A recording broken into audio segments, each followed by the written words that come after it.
ನಮಸ್ಕಾರ, ನಾನು ಶುಭ. ಉಳಿದಿರೋ ದೋಸೆ ಹಿಟ್ಟನ್ನು ಕುದಿಯೋ ನೀರೊಳಗೆ ಸುರಿದ್ಬಿಟ್ಟು ನೋಡಿ, ನೀವೇ ಶಾಕ್ ಆಗ್ತೀರಿ.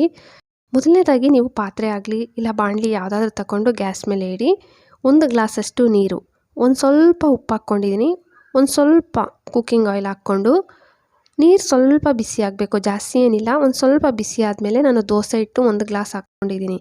ದೋಸೆ ಹಿಟ್ಟಾಗಲಿ ಇಲ್ಲ ಇಡ್ಲಿ ಹಿಟ್ಟು ಯಾವುದಾದ್ರೂ ತಗೋಬೋದು. ನಿಮ್ಮ ಮನೇಲಿ ಅಕಸ್ಮಾತ್ ಉಳಿದಿರುತ್ತಲ್ವ, ನಾವು ದೋಸೆ ಹಿಟ್ಟು ಇಡ್ಲಿ ಹಿಟ್ಟು ಉಳಿದ್ಬಿಟ್ರೆ ಹಂಗೆ ಇಟ್ಟಿರ್ತೀವಲ್ಲ, ಆ ಹಿಟ್ಟು ಯಾವುದಾದ್ರೂ ಸ್ವಲ್ಪ 1 ಗ್ಲಾಸ್ ಪೂರ್ತಿ 1 ಗ್ಲಾಸ್ ನೀರಿಗೆ 1 ಗ್ಲಾಸಷ್ಟು ಹಿಟ್ಟು ಹಾಕ್ಕೊಂಡಿದ್ದೀನಿ.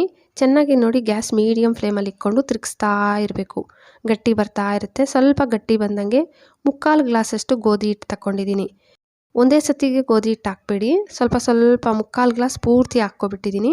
ಚೆನ್ನಾಗಿ ಮಿಕ್ಸ್ ಮಾಡ್ಕೊಳ್ಳಿ. ಗ್ಯಾಸ್ ಲೋ ಫ್ಲೇಮಲ್ಲಿ ಇಟ್ಕೊಬಿಡಿ. ಈ ಟೈಮಲ್ಲಿ ನೋಡಿ, ಕೈ ಬಿಡ್ದೀರ ಮಿಕ್ಸ್ ಮಾಡ್ತಾಯಿದ್ರೆ ಮುದ್ದೆಗೆ ಬಂದುಬಿಡುತ್ತೆ. ನೀಟಾಗಿ ಗಟ್ಟಿ ಬಂದ್ಬಿಟ್ಟ ಮೇಲೆ ಇದು ಬಿಸಿ ಇದ್ದಾಗಲೇ ಒಂದು ಪ್ಲೇಟಿಗೆ ತಗೊಬಿಡಿ.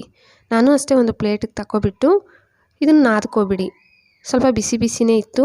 ಅಕಸ್ಮಾತಾಗಿ ನಿಮ್ಮದು ಹಿಟ್ಟು ಮೆತ್ತಗೆ ಇದೆ ಅಂದರೆ ಸ್ವಲ್ಪ ಗೋಧಿ ಹಿಟ್ಟು ಹಾಕ್ಕೊಳ್ಳಿ. ನಂದೇನು ಪರ್ಫೆಕ್ಟಾಗಿತ್ತು, ಕರೆಕ್ಟಾಗಿ ಬಂದಿತ್ತು ನಾನು ತಗೊಂಡಿರೋ ಮೆಜರ್ಮೆಂಟ್ಗೆ. ಚಕ್ಲಿ ಮೇಕರ್ಗೆ ಆಯಿಲ್ ಅಪ್ಲೈ ಮಾಡ್ಕೊಬಿಡಿ. ಈ ಸಣ್ಣ ಹೋಲ್ಸೋದು ಪ್ಲೇಟ್ ಬರುತ್ತಲ್ಲ, ಇದು ತಗೋಬೇಕು, ಸಣ್ಣಗೆ ಬರುತ್ತೆ. ಆ ಪ್ಲೇಟ್ಗೂ ಆಯಿಲ್ ಹಚ್ಕೊಬಿಟ್ಟೆ. ಇವಾಗ ಹಿಟ್ಟು ರೆಡಿ ಮಾಡಿಟ್ಟಿದ್ವಲ್ಲ, ಇದನ್ನು ಹಾಕ್ಕೊಬಿಟ್ಟು ಬಿಸಿ ಬಿಸಿನೇ ಇರಬೇಕು. ನಂದು ಬಿಸಿನೇ ಇತ್ತು. ನಾನು ಒಂದು ತಟ್ಟೆ ಒಳಗಡೆ ನೋಡಿ ಒತ್ಕೊತಾ ಇದ್ದೀನಿ. ಒತ್ತೋ ಶಾವಿಗೆ ಮಾಡ್ತೀವಲ್ಲ ನಾವು, ಅಕ್ಕಿ ಹಿಟ್ಟಲ್ಲಿ ರಾಗಿ ಹಿಟ್ಟಲ್ಲಿ ಮಾಡ್ತೀವಿ. ಈ ಥರನೂ ಒಂದು ಸತಿ ಟ್ರೈ ಮಾಡಿ. ನಮ್ಮಮ್ಮ ಅವರು ಮನೆಯಲ್ಲಿ ದೋಸೆ ಹಿಟ್ಟು ಇಡ್ಲಿ ಹಿಟ್ಟು ಉಳಿದ್ಬಿಟ್ರೆ ನಮ್ಗೆ ಈ ಥರ ಮಾಡಿಕೊಡ್ತಾರೆ.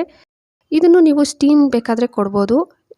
ಇಡ್ಲಿ ಪಾತ್ರೆ ಅಂತೂ ಇರುತ್ತಲ್ಲ, ಇಡ್ಲಿ ಪಾತ್ರೆಯಲ್ಲಿ ಚಿಕ್ಕ ಚಿಕ್ಕದಾಗಿ ಮಾಡ್ಕೊಬಿಟ್ಟು ನಾವು ಸ್ಟೀಮ್ ಕೊಟ್ಟು ಹಂಗೆ ಮಾಡ್ಕೊತೀವಿ ಅಂದರೆ ಹಂಗೆ ಬೇಕಾದರೂ ಮಾಡ್ಕೊಬೋದು. ಇಲ್ಲಾಂದರೆ ಇದೇ ಬಿಸಿ ಬಿಸಿ ಇರುತ್ತಲ್ಲ, ಇದ್ರ ಮೇಲೆ ನೀವು ಒಂದು ಸ್ವಲ್ಪ ಕೊಬ್ಬರಿ ತುರಿ, ಹಸಿ ಕೊಬ್ಬರಿ ತುರಿ, ಬೆಲ್ಲ ಹಾಕಿ ತುಪ್ಪ ಹಾಕ್ಕೊಟ್ಟಿದ್ದೀರ ಅಂದರೆ ತಿನ್ನೋಕ್ಕಂತೂ ತುಂಬ ಚೆನ್ನಾಗಿರುತ್ತೆ. ಬೇಕಾದರೆ ಟ್ರೈ ಮಾಡಿ ನೋಡಿ. ಮತ್ತು ಗ್ಯಾಸ್ ಮೇಲೆ ಬಾಣಲಿಯಲ್ಲಿ ನೀರು ಇಟ್ಕೊಂಡಿದ್ದೀನಿ. ಉಪ್ಪು ಒಂದು ಸ್ವಲ್ಪ, ಆಯಿಲ್ ಕುಕ್ಕಿಂಗ್ ಆಯಿಲ್ ಒಂದು ಸ್ವಲ್ಪ ಹಾಕ್ಕೊಂಡಿದ್ದೀನಿ. ನಾನು ಫಸ್ಟು ನೀವೇನು ಮಾಡ್ಬೋದು ಅಂತ ಒಂದು ರೆಸಿಪಿ ತೋರಿಸ್ಕೊಟ್ನಲ್ಲ, ಇದು ಸೆಕೆಂಡು.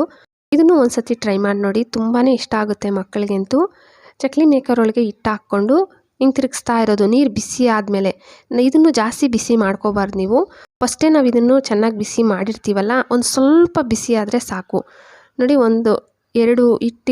ಎರಡು ಉಂಡೆ ಮಾಡಿಟ್ಟಿದ್ನಲ್ಲ, ಒಂದನ್ನು ತೋರಿಸಿದ್ದೀನಿ, ಇನ್ನೂ ಒಂದು ಮಾಡ್ಕೊತೀನಿ ನಾನು. ಇದನ್ನು ತಕ್ಷಣ ಸೈಡ್ಗೆ ಒಂದು ಸ್ಟ್ರೈನರ್ ಇಟ್ಟು ಸ್ಟ್ರೈನರ್ ಒಳಗೆ ಹಾಕಿ ತಣ್ಣೀರು ಹಾಕ್ಬಿಡ್ಬೇಕು ನೀವು. ಮತ್ತು ಗ್ಯಾಸ್ ಮೇಲೆ ಇನ್ನೂ ಒಂದು ಬಾಣಲಿ ಇಟ್ಕೊಂಡು ಒಂದು ಸ್ವಲ್ಪ ಕುಕ್ಕಿಂಗ್ ಆಯಿಲು, ಬೆಳ್ಳುಳ್ಳಿ, ಶುಂಠಿ ಮತ್ತು ಹಸಿಮೆಣ್ಸಿನ್ಕಾಯಿ ಸಣ್ಣಗೆ ಕಟ್ ಮಾಡ್ಕೊಂಡಿರೋದು. ಹಸಿಮೆಣ್ಸಿನ್ಕಾಯಿ ಒಂದೇ ಒಂದು ಹಾಕ್ಕೊಂಡಿದ್ದೀನಿ, ನಾನು ಮಕ್ಳಿಗೆ ಮಾಡ್ತಾಯಿದ್ದೀನಿ. ಇಲ್ಲ, ನಾವು ಹಸಿಮೆಣ್ಸಿನ್ಕಾಯಿ ನಮ್ಗೆ ಇಷ್ಟ ಅನ್ನೋರು ಹಸಿಮೆಣ್ಸಿನ್ಕಾಯಿ ಹಾಕ್ಕೊಳ್ಳಿ. ಚಿಕ್ಕ ಮಕ್ಳಿಗೆ ಮಾಡೋರು ಹಸಿಮೆಣ್ಸಿನ್ಕಾಯಿ ಸ್ಕಿಪ್ ಬೇಕಾದರೆ ಮಾಡ್ಕೋಬೋದು. ಈರುಳ್ಳಿ ಒಂದು ಉದ್ದುದ್ದ ಕಟ್ ಮಾಡ್ಕೊಂಡು ಹಾಕ್ಕೊಂಡಿದ್ದೀನಿ. ಮತ್ತು ತರಕಾರಿಗಳಷ್ಟೇ, ನಂತರ ಕ್ಯಾರೆಟು, ಬೀನ್ಸ್ ಇತ್ತು, ಇದನ್ನು ಉದ್ದುದ್ದ ಕಟ್ ಮಾಡ್ಕೊಂಡು ಹಾಕ್ಕೊಂಡಿದ್ದೀನಿ. ನೀವು ಬೇಕಾದರೆ ಕ್ಯಾಪ್ಸಿಕಮ್, ಎಲೆಕೋಸು ಇದೆ ನಮ್ಮ ಮನೇಲಿ, ಅಂದರೆ ಬೇಕಾದರೆ ನೀವು ತರಕಾರಿಗಳು ಜಾಸ್ತಿ ಬೇಕಾದರೆ ಹಾಕ್ಕೋಬೋದು. ನನ್ನ ಹತ್ರ ಇರಲಿಲ್ಲ, ನನ್ನ ಹತ್ರ ಬೀನ್ಸು ಕ್ಯಾರೆಟ್ ಇತ್ತು. ಇಷ್ಟು ಮಾತ್ರ ಹಾಕ್ಕೊಂಡು ಒಂದು ಸ್ವಲ್ಪ ಉಪ್ಪು ಹಾಕ್ಕೊಳ್ಳಿ. ಫಸ್ಟು ನಾವು ಉಪ್ಪು ಹಿಟ್ಟಿಗೆ ಹಾಕ್ಕೊಂಡಿರ್ತೀವಲ್ಲ, ತರಕಾರಿಗೆ ಎಷ್ಟು ಬೇಕೋ ನೋಡಿಕೊಂಡು ಒಂದು ಸ್ವಲ್ಪ ಕಮ್ಮಿನೇ ಉಪ್ಪು ಹಾಕ್ಕೊಬಿಡಿ. ಮತ್ತು ನಾನು ಚಿಕನ್ ಮಸಾಲ ಒಂದು ಸ್ವಲ್ಪ, ಅಚ್ಚ ಪುಡಿ ಒಂದು ಸ್ವಲ್ಪ, ಖಾರ ನೋಡ್ಕೊಳ್ಳಿ. ಮಕ್ಳಿಗೆ ಮಾಡ್ತಾಯಿದ್ರೆ ಒಂದು ಸ್ವಲ್ಪ ಕಮ್ಮಿನೇ ಸ್ವಲ್ಪ ಹಾಕ್ಕೊಂಡು ಸ್ವಲ್ಪ ತೂರ್ಕೊಳ್ಳಿ. ನೀವು ಬೇಕಾದರೆ ಈ ಟೈಮಲ್ಲಿ ನಿಮ್ಮ ಹತ್ರ ಸಾಸ್ ಇದೆ, ಸೋಯಾ ಸಾಸು, ಟೊಮೊಟೊ ಕೆಚಪ್ ಇದೆ ಅಂದರೆ ನಾವು ಹಾಕ್ಕೊತೀವಿ ಅಂದರೆ ಹಾಕ್ಕೋಬೋದು. ನನ್ನ ಹತ್ರ ಏನಿರಲಿಲ್ಲ.